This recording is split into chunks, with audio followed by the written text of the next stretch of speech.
Doppler 12 Futurecast. All right, clouds starting to roll in, but the night is still dry. However, things changing dramatically down the road as far as rain and wind. We're going to start with live pinpoint Doppler 12 radar, and we're not finding any precipitation. Though much later tonight towards daybreak, we may see a few isolated showers start to work in, but for now, it's relatively quiet as we check out weather headlines with dry skies. So really a better part of the overnight.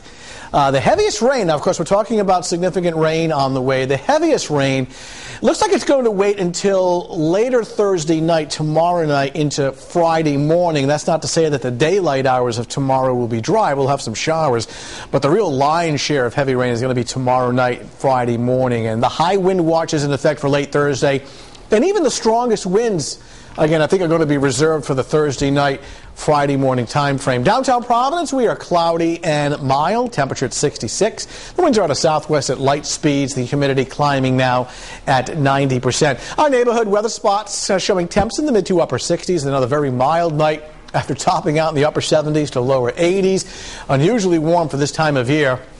66 East Providence, Bank Newport at 68 degrees. Coast Guard House, 67. That includes Tiverton, East Providence at 66. Other towns and cities coming in now with temperatures around 65, 66 degrees. High wind watch in effect. Starts tomorrow afternoon through tomorrow night into Friday morning. But again, probably Thursday night when the strongest winds will be coming through. We're talking about southerly gales on the order of 40 to 60 miles per hour. Now, these are not sustained winds. That would be pretty significant. But these are in gusts, especially in any heavy downpours that come through late Thursday night, Friday morning. You can see the bulk of the rain is still off to our west. You see a few lonely showers offshore. And this is the kind of situation where a couple of these will move onshore late tonight through tomorrow morning.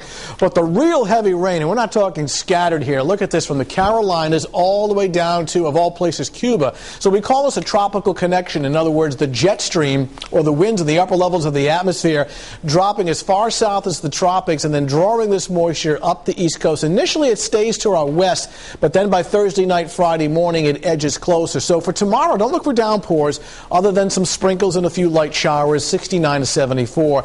During the afternoon, the rain becomes more generous, but the heavy stuff waiting till tomorrow night. Temperatures in the mid-70s. The wind will start to pick up. Here's one of several computer models that we use to predict rainfall amounts, and this one is actually indicating perhaps rain of 2 to 5 inches by Friday morning. All right, here we are Thursday afternoon, looking at the wind picking up out of the south, 25 to 35 miles per hour, with showers likely, temperatures in the upper 70s, so another very warm day. Same situation across southeastern Massachusetts. All right, 7-day outlook shows the real heavy rain and wind for Thursday night into Friday morning, then drying out by Friday evening, setting up for a dry and cool weekend with some sunshine on Saturday, increasing clouds and cool on Sunday, and a temperature at 63 degrees. So bottom line, the worst of the storm as far as rain and wind would be late Thursday night and Friday morning. Okay. Thanks, Tony. Coming up next on Eyewitness News at 11, hopes rise after family members of the trapped Chile